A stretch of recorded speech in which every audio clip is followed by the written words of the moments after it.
this is an iHeart podcast. Guaranteed human. Body Bags with Joseph Scott Morgan. It's a unique position in this world to be given a choice. A multiple choice, by the way, of how your life will end. I don't know that there are too many people out there that are ever offered this opportunity. Most of us, the lion's share of us, don't know when our time will come, but there is a person currently on death row in the great state of South Carolina who has been offered a chance at deciding his fate.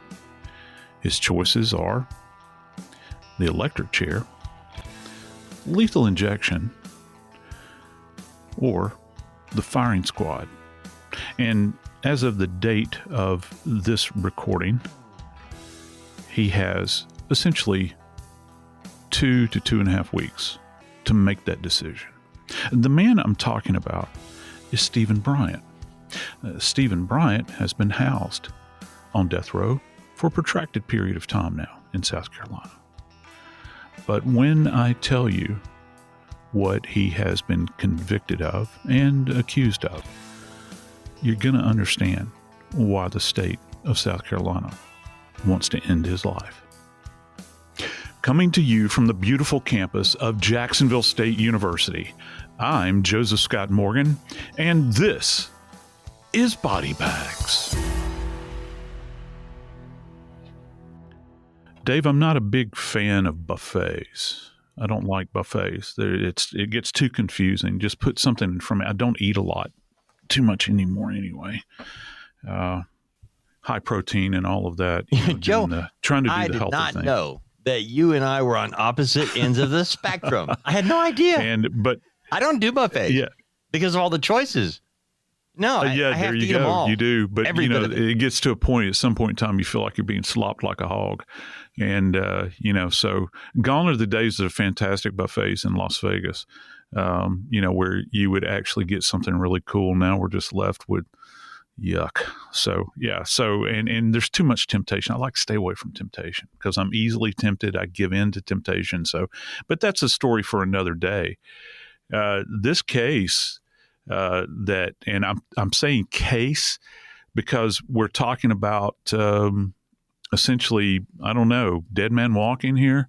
Now, the reason Stephen Bryant is either going to face a firing squad, electric chair, or lethal injection is because of one murder that he committed, but he went on a crime spree. He did a crime buffet. 18 months after he got out of prison on a burglary conviction, he becomes a one-man crime wave beginning October 5th, 2004. Ends up 8 days later, October 13th. He commits his last crime of the spree, gets caught, and confesses to everything. All right, so play this straight.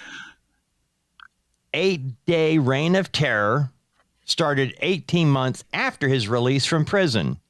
It made me think of Charlie Manson. When Manson was up for parole in 1967 after spending 10 years in prison for forging a $43 treasury check, Manson said he did not want out. Do not let me out. This is my home. And they made him leave, okay? And he goes to Haight-Ashbury, and there you go. It didn't take him long, but I'm thinking about that with Stephen Bryant. He was in prison for 18 months. He gets out, and the same amount of time on the outside, and he goes on this killing spree to put himself right back in prison. That's all I can think of. He got arrested, confesses, and that's where we start with Stephen Bryant. Yeah, hang on. I got to tell you, this escalated really quickly because, I can only assume that if he is released from prison, he has to check in with somebody. And if he violates, he's going to go back. Why not go break the windows out of storefronts or, I don't know, steal cars or something like so you want to go back to prison. And again, that's just my supposition here that he was institutionalized. We actually heard this term famously in Shawshank Redemption, from the character Red, played by Morgan Freeman, by the way, one of my favorite movies of all time, where he says, I don't know anything different. I'm institutionalized now. He even says, because, he was the guy that could acquire things on the inside. He said, I wouldn't even know how to get a stick of gum on the outside. It's terrifying to me. But your default position is to go and admittedly commit 3 homicides. And they are absolutely, they're so callous in the way that they were done. We're talking about randomized homicides here. But yet that's what you're going with if you want to get back on the inside so that, you feel safe. So you're going to go out and rob 3 other people of their lives. To me, that's quite striking, I think, relative to this and all manner of, I think people would say explanations. I'd say excuses for behavior. And we know that there's a big difference between explanations and excuses, right? Everything from, he was abused as a child. There are a lot of people that are abused as children, but he just couldn't get that out of his mind that he's abused as a child. And so he's going to open up this very, very dark door and go down this road and exact, I don't know, some measure of revenge perhaps on the person that abused him as a child, on 3 innocent dudes that are out there. I don't know. Maybe a psychiatrist will say, well, they're male victims, so he's projecting. I love it when they say projecting. He's projecting onto them, the anger that he had all bottled up. And wow, man, it sounds like I've heard this before from somewhere. It's like a loop that just kind of plays in everybody's mind over these years. You hear these excuses for this kind of behavior. But now, he's in a position where he literally, it is literally an example of somebody having to pick their poison, if you will. Joe, the part about this story that really kind of exploded, I mean, other than the fact that it really was an 8-day crime spree that led to the deaths of 3 men and near-death experiences of a few others, plus a number of burglaries. But with the crime that he was sentenced to death for, he actually dipped a potholder into the victim's blood and wrote, "Catch me if you can." The media latches on to certain aspects of a crime that they can run with, and this is one of them. And now I'm kind of thinking about Manson again. When they wrote on the different murders associated with the Manson family, they were writing in the victim's blood, same thing. So I guess my real problem with this is that we're talking about this because it's an execution. And whereas Stephen Bryant's victims didn't have any say in what was going to happen to them or when it was going to happen, and he disgraces everything by dipping a potholder in blood and writing, "Catch me if you can." Meanwhile, he gets to choose how he's going to die. And we have to be concerned. I'm serious, man. We ought to just put him to sleep, shoot him in the back of the head. Why is it an issue? Here's here's another tragedy that kind of accompanies this along the way, is that he is gifted. I use that term, gifted. He's gifted the opportunity to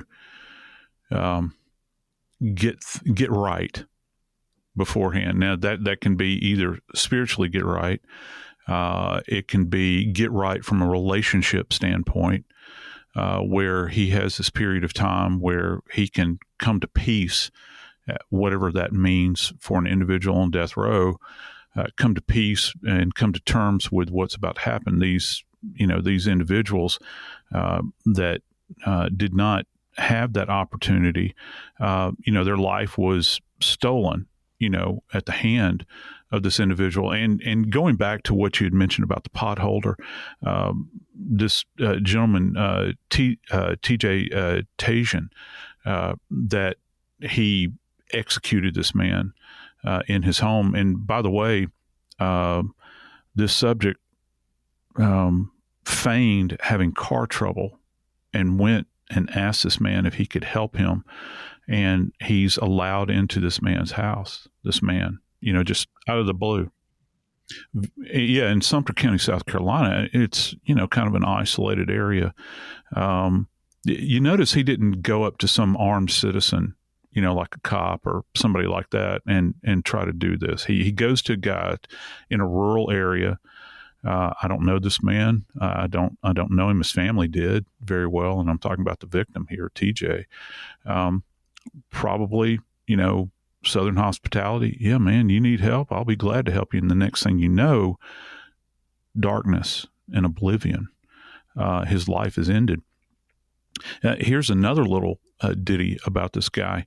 Not only did he actually, did Bryant actually write on the wall in blood, "Catch me if you can," there's a little precursor to this as well. When he wrote on the wall, now dig this, this is really spine tingling, if you will, victim 4 in 2 weeks, catch me if you can. Amazing. And this was actually written on the wall in this man's house. And as another little aside, he spelled victim wrong, by the way. So I don't know how much learning he had early on. And yeah, I mean, people can say, well, you're shaming this man. No, I'm telling you what the reality is of what you're faced with here. You've got somebody that has made a free will decision to do this. I don't care how many ghosts you might be haunted by in your life. I don't care about the imbalances in your medication or lack of not taking your medication. You made a free will choice. Now, that doesn't necessarily mean that I agree completely with the death penalty. From my personal perspective, I've been involved in death penalty cases. I've stood over the bodies of people that were victims that wound up being part of a capital murder trial.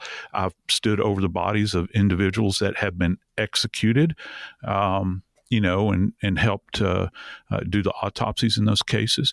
But what it does come down to, I think, at the end of the day, with any kind of case like this, is that there is a touch of evil that I don't know that we even have the ability to measure.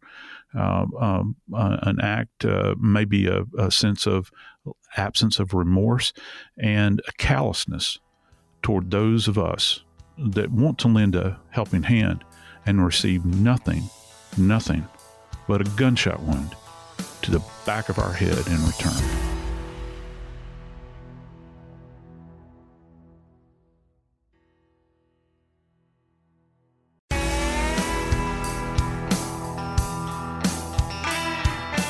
Well, this is another case out of South Carolina. South Carolina has certainly produced a number of things in the news over the past few years, everything from Murdaugh to a variety of other cases that you and I have covered, in true crime. I think one thing that really stands out to me is, I don't know if you recall this, brother, but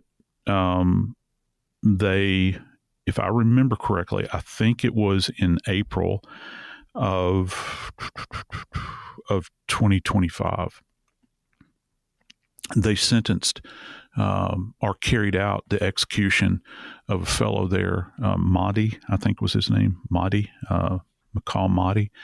Remember, they strapped him down in the chair, and they had the three correctional individuals that that fired rounds at this guy. And I'm being generous by saying at, because one completely missed, and 2 struck, but they were essentially ineffective. This guy languished for some time at the ends of these muzzles after they had been, they popped off these rounds. I think he lasted for like 90 seconds. And I'd appeared, I can't remember where it was. I'd appeared on some program talking about gunshot wounds and relative to firing squads, because that's come up in conversations, obviously, particularly adjacent to the most recent unpleasantness in Idaho, because we're, we're talking about that. And there's some future ones that people are talking about as well, going back to Utah and the Charlie Kirk case. And I'm not talking about Charlie's homicide. I'm talking about what the prosecutor said that he intends to do in Utah to the accused in that case. And the reason I'd been brought on to chat about these things was the effectiveness or the level of lethality of firearms being utilized for execution. And I got to tell you, Dave, to me, from a level of efficiency, it would seem that a firing squad would be right on the money. But, the rounds that are fired downrange are only as effective as the individual operating the weapon platform. I hope that if this comes through, because the state Supreme Court in South Carolina has ruled that his execution is going to take place in November. Now, this thing can be bumped up the line further, I would assume, to the U.S. Supreme Court, which I think naturally happens. And there could be a governor pardon or stay, not pardon, but a stay in the execution, or, converting his sentence to a life sentence, perhaps. But just from a technical standpoint, I hope that the state of South Carolina has made improvements if this is the modality they're going to go with in this case, because, they've had problems. They did and I found this quite interesting. South Carolina, up until last year, had a 13-year, now get this, a 13-year self-imposed moratorium on capital punishment.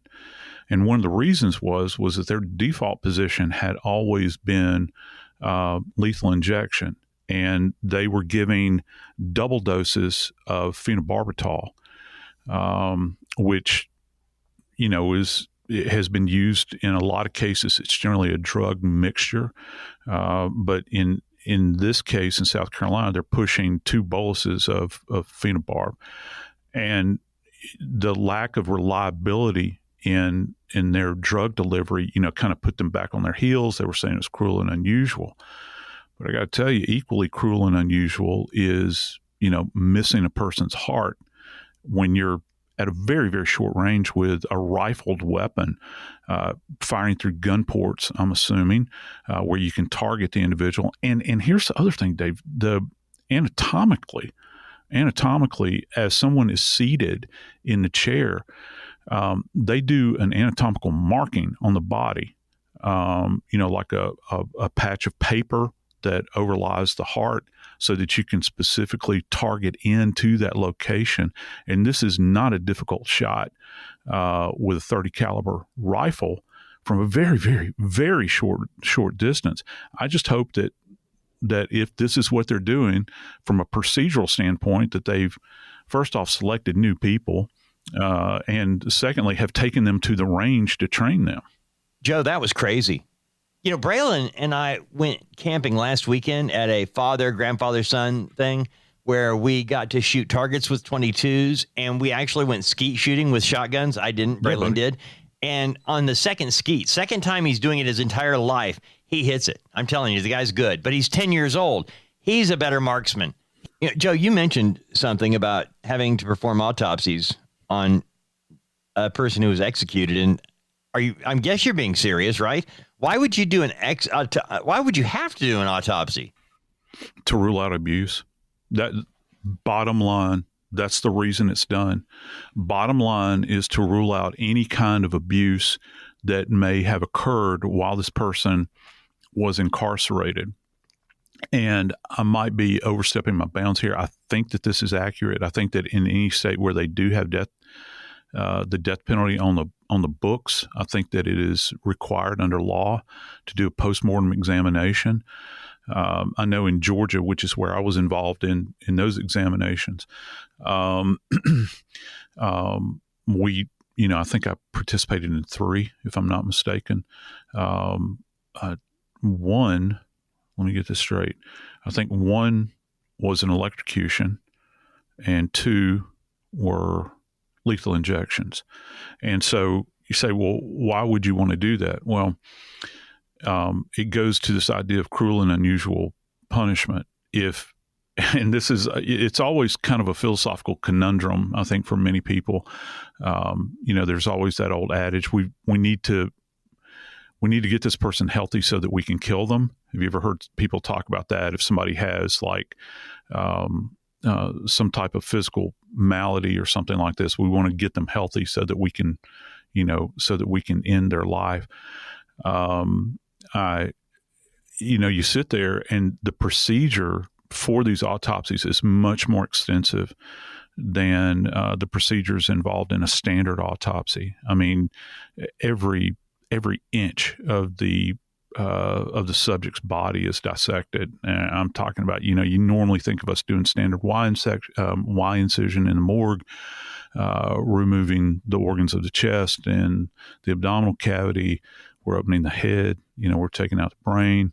We're doing all these sorts of things, but I'm talking about, you're going to the extremities to do dissections to rule out that there's any type of hemorrhage that is taking place, even on the soles of the feet. I actually had one of my students ask me about this the other day, because we're doing gross anatomical dissections now here in the forensics program at Jack State. And we actually got onto this topic. And so why would you want to examine the soles of the feet? Well, the reason you do that is that there's actually torture methodology out there where the ankles are restrained and the bottoms of the feet are struck.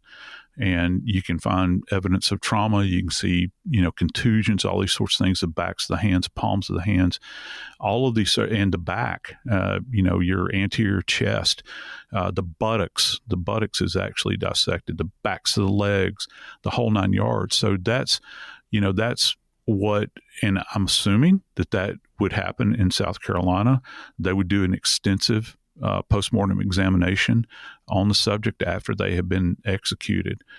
I can only imagine, like with the aforementioned case where we had this subject that whoever fired that weapon, and they had a flyer. What people that go to the range a lot, they'll say, I had a flyer, and that means they missed the target, or they missed the target. They may have hit the paper target, but it wasn't center mass or whatever the case. However they measure their own skill. My skill's not very good. I'm a horrible shot. But they'll get a flyer. And I can only imagine the pathologist standing there at the table and saying, because these are things you ask in a homicide that's taking place on the street, where you might have an ear witness that heard 3 or 4 shots, and you say, wait, we've got a group of people that are standing here that are all witnesses to this. We know procedurally what is required, and I've only got 2 gunshot wounds, and they're not on target. Where's the third? What happened to the third? Well, we're going to have to go out and determine that. Something else that I've kind of toyed with in my mind from a forensic standpoint regarding that case in specific, since this was ordained by the state of South Carolina and they had the procedure, they've got to have an SOP. Any organization you or I have ever worked in, there's an SOP for everything, right? This is the way that there's a recipe to avoid getting fired, all right, or getting accused of something. They've got to have an SOP for this. I really wonder if they called in a team from SLED, from the South Carolina Law Enforcement, which is a fine organization, do great work. I wonder if they brought those guys in to do a shooting reconstruction. You thought about that? They actually go into the execution chamber here, and they're pulling trajectories to try to find out where the flyer was and document this thing, because it's so bizarre that you could have somebody at such a short range with a shoulder-fired arm, a rifled shoulder-fired arm, and they can't hit center mass. They could have gone down the road to Parris Island and pulled a recruit that had already gone through firing range phase down there with the Marine Corps and brought them in. And, they could have done it easily with iron sights with no problem whatsoever. And I'm thinking who's making the decisions here. The reason I'm kind of going on about it and prattling on about this is that, you're saying that you want to avoid cruel and unusual. You're saying that you want to make these things more efficient.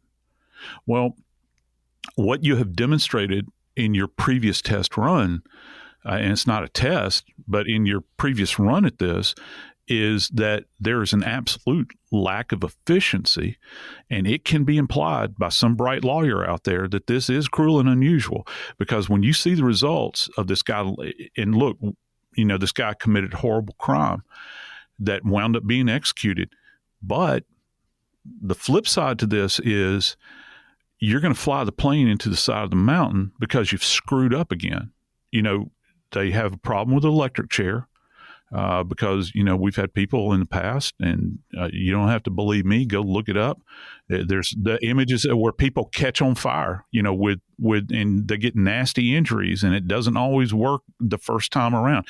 You've got these problems with lethal injection. You got problems with lethal injection. And now you've got a problem with firing squad here, and you're going to roll this out again. I'll be very interested to watch this case, first off, to see if it actually does, in fact, go forward, but secondarily, to see if the methodology has been improved.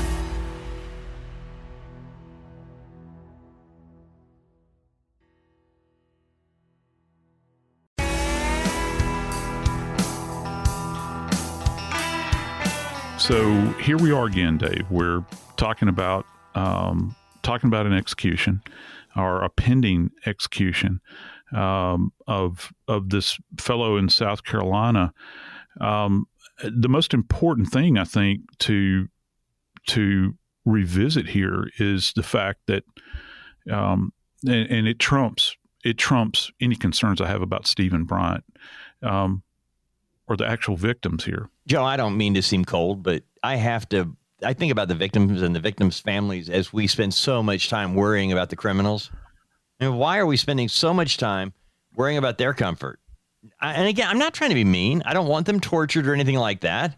But really, you're going to have to explain why we can't just use propofol. Yeah. Okay, the same thing Michael Jackson used, and it puts them to sleep. You put it in an IV, they go to sleep. Lop their head off. It doesn't matter what you use to do that. Make it quick, but they're asleep already.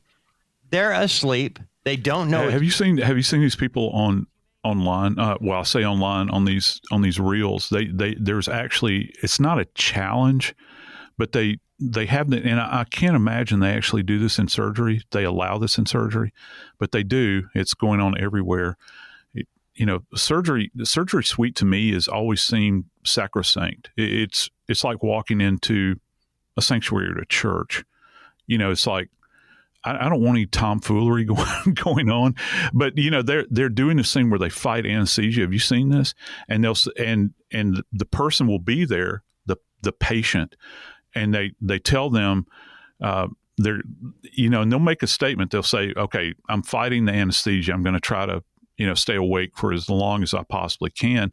And, and you see them begin to, kind of fade out like this, and they can't, and some people, now there are some people that will continue to enumerate as they're going along. They're counting, or they're having a conversation. All of a sudden it kind of drifts off, and some last longer than others. I guess that's dependent upon their own physiology and the dosages and all that stuff that's involved with that. But yeah, I mean, I understand what you're saying about, trying to make this. And I think that early on with lethal injection, it seemed like the most kind and gentle way to do this. And there are actually a lot of people that are involved in the some people call it self-deliverance. It's not what I call it, but in the movement to end lives, in other countries, they'll administer these drugs, and with great effectiveness. By the way, of course, that's not controlled by our judiciary. But at the end of the day, we're still talking about, who died at this guy's hands, Dave. I mentioned earlier when you were talking about the buffet, I can't get that out of my head. When Stephen Bryant got out of prison, we don't really know everything he did for 18 months. But we do know that after a year and a half, he decides, he makes a conscious decision here to start a life of crime all over again. On October 5th, 2004, in South Carolina, he commits a burglary. There were two on the same day, actually, but this is how it went down. He ended up in prison the very first time was for burglary. So now he comes out, he's out of prison for a year and a half, and he starts right away burglary again. 3 days after he commits the first burglary, October the 8th, he commits a second burglary and shoots a fisherman named Clinton Brown. He shot him in the back because that's the kind of coward Stephen Bryant is. Now, Clinton Brown survived. He didn't die. He survived, but he was shot in the back a couple of days. The next day, actually, October the 9th, Stephen Bryant goes to a coworker's house, Cliff Gainey. He picks Cliff up, takes him to a convenience store. They get a couple of adult beverages and go for a drive. And Cliff Gainey gets shot 3 times and left on the side of the road, dead. Stephen Bryant then goes back to his house because he knows nobody's there, and he robs the place. This is a coworker. This is a friend of his. Takes his time because nobody's home. October 11th, 2 days after he thinks he has killed Mr. Gainey, Bryant kills the guy we're talking about earlier, Willard Tajan. They call him TJ. Tajan was 62 years old, and this is the guy who lived in a very rural area off the road. And Stephen Bryant shows up at the house, knocks on the door. Hey, man, I got car trouble. Can you help me out? And then Bryant ends up shooting Tajan 9 times. He ransacks the man's house looking for items to steal. And since he was there by himself with Mr. Tajan, and Tajan's dead, he sits around smoking cigarettes, smokes a cigar, and even answers the phone because Tajan's wife and daughter were calling. Stephen Bryant answers the phone and actually tells the daughter, yeah, come on, I killed him. He's dead. He tells him that on the phone. I killed your dad. While he's there, Joe. And I have to ask you something because one of the things that came out is that Stephen Bryant actually put cigarettes out in the eyes of Mr. Tajan. Cigarettes out in the eyes. Is there any way to determine if it was done before he was dead or after? I mean, can you tell when it was done? If he was alive when he was having a cigarette stuck in his eye? Yes, there is. Yeah, we can, I hate to use this term, we can visualize it. And that's, how the diagnosis would be made, antemortem versus postmortem. Just if it's done in an antemortem, and our friends here on Body Bags that listen to us regularly understand the difference between antemortem and postmortem. There is, at a cellular level, if this had been done in life and in the antemortem state, at a cellular level, there would be a reaction or response at that level, and we would be able to appreciate that. And of course, the longer it goes, the more reactive this becomes. You start to see other various responses physiologically. But again, here we go again, and around and round we go with desecration of human remains. We just have talked about this, and I have to revisit this again. There is an indication of a new certain level of evil in our world, that it's not enough to kill somebody. People have used the term in the past, bloodlust. Well, the dead don't bleed. What kind of lust is this at this point in time? And I'm not using that in a sexualized manner. I'm just saying, like, if it is a desire of your heart, your spirit, your mind, whatever it is, what's the need? Are you trying to demonstrate how angry you are, like some petulant child, busting their toys up, or, breaking something around the house, or, somebody that's, doing harm to just random people walking up and down the street. We see a lot of people, punching people randomly. You're doing this to the dead now. And for me, it's kind of a real insight into human depravity, I think. And I got to tell you, I think this is further evidence of there's a train coming down the track, and I don't see it slowing down on any level because this stuff keeps happening. Now, this happened back in 2004, if I'm remembering correctly. This case happened back in 2004, but since that point in time, I think that you and I, and again, it might be just anecdotal on our part because you and I cover so many cases, but there seems to be an increase, certainly since 2004, in these kinds of cases where bodies are desecrated, and it just keeps going on and on and on. My old saying about there is no basement in the house of depravity. It goes deeper and deeper and deeper. And one thing, people say one thing leads to another, but I don't know. I mean, what's on board next? Cannibalism, and I mean, obviously, there's been cases of that in the past, but yeah, I mean, we just keep going on and on. And listen, we covered Ed Gein, right? A couple of weeks ago, I think. And listen, he was depraved. He was a necrophile. But back then, in that context, Ed Gein was certainly the exception and not the norm. The world that we live in now, we have no idea what's going on out there. We really don't. Anywhere around us right now, as we are speaking right now, we have no idea about the level of depravity. People, will ask me, do you ever run out of material, for things that you're going to cover?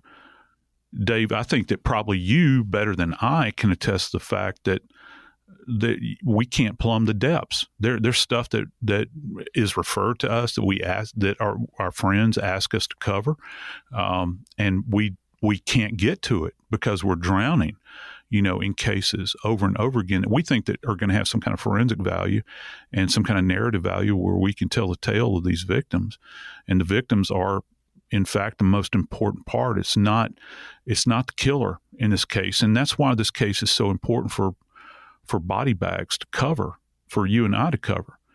Because, at the end of the day, when you search out TJ's name in a Google search, it is not, in fact, TJ's name that comes up.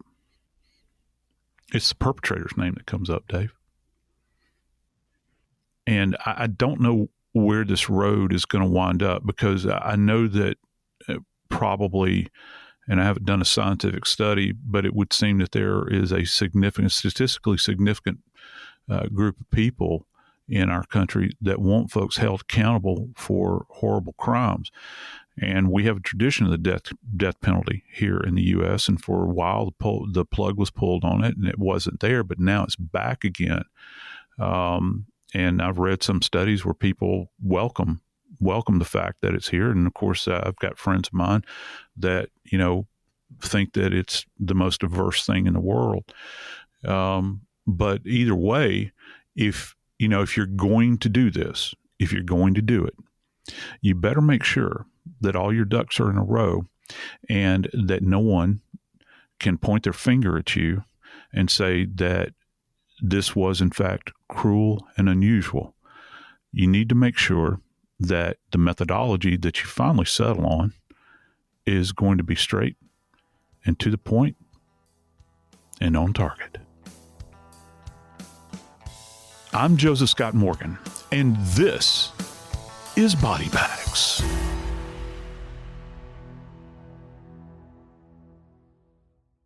This is an iHeart podcast.